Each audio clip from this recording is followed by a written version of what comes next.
I got this book. It's called David and Goliath. Yes. And it's by Malcolm Gladwell, an amazing author. Everyone should at least take the time to read his book. You know, everyone, there's a bad stigma about self-help books, and people want to kind of steer away from that, you know. And yeah, have to ask yourself why, when you put that stigma to a self-help book, why are you saying to you, stopping yourself from wanting to achieve? Why are you saying to yourself that, nah, I don't want to read stuff like that. I don't need that kind of help, you know, or that's only for wankers or swankers, you know. Yeah. But, you know, and I kind of used to think like that as well. I used to kind of think about the stigmas for these books.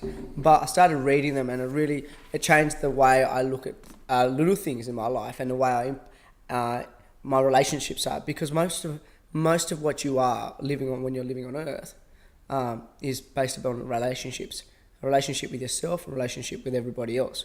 And, you know, I think reading books like this really teach you how to be a better person, you know, not necessarily become a successful millionaire, but to be richer inside yourself, to have a more fulfilling life with your loved ones. And I think that's really important. This book here is really interesting. Michael Gladwell, I read one of his books called The Tipping Point. You should definitely read it. It's about social and demographic epidemics and everything like that. It's an amazing book.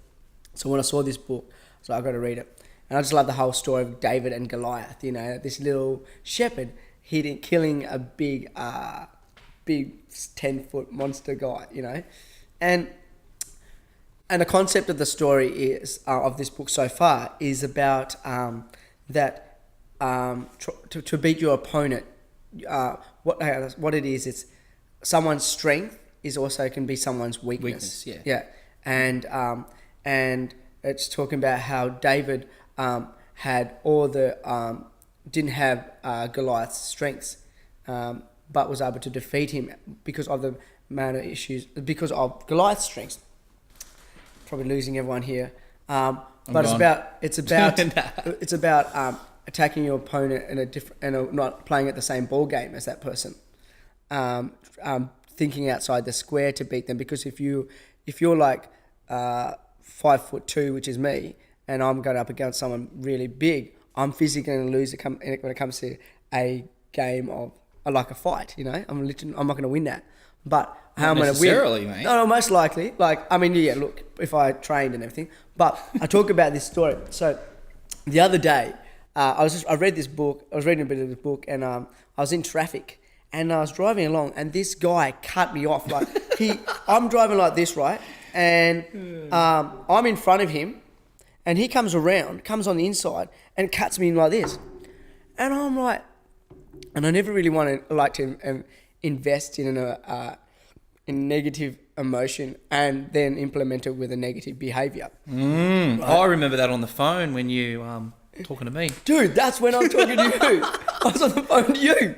Funny. Are you right, dude? Yeah. Right. So, yeah. So this guy cut me off. And so what I did is, and it cut me off, and only to be stuck in there at the traffic light in front of me. I was like, I was so angry and so disappointed in me, right?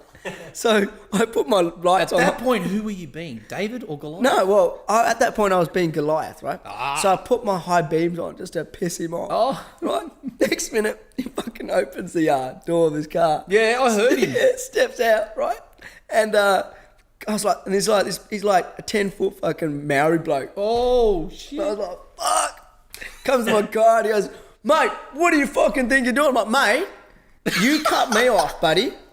Power of the book, mate. It was bringing David and Goliath together. I tell you what happened. I said, mate, you cut me off, and I think your behaviour was absolutely disappointing, and I'm really disappointed with how you're acting at the moment.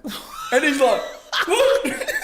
And I'm like, no, seriously, mate. Like, I'm extremely disappointed, and like, you really should go back to your car and think about how you behaved, because I'm sure you're a really nice guy, and I don't really feel like the need to give you a flogging, but I think you have been a really naughty boy. And I said this to him, I was like, I think you've been a really naughty boy, and I'm really disappointed, and it really disrespected me. And I said, that's why I felt the urge to put my lights on, to let you know that you've been disbehaving, and you need to look at yourself. And he fucking turned around and like, he didn't know what to do. And he walked back to his car. And I'm thinking, oh, fuck. I got out of that one. But genius. Yeah, but I guess the thing or the concept is that if I tried to play it his game, got out of the car, I was going to lose. I'm not going to... Totally. I'm not going to... And what happening is that I'm investing in his issue. I'm not part of the solution. I'm part of the problem. You know, I was like... Probably started crying. Probably ragging his mum, I don't know. But fucking... Michael Gladwell, I'll fucking say thank you. It's interesting because what's happening is, if you want to call it, the universe is drawing these situations to you so you can practice. Yeah. Oh, fuck, Jesus. I hate to see what the next chapter is.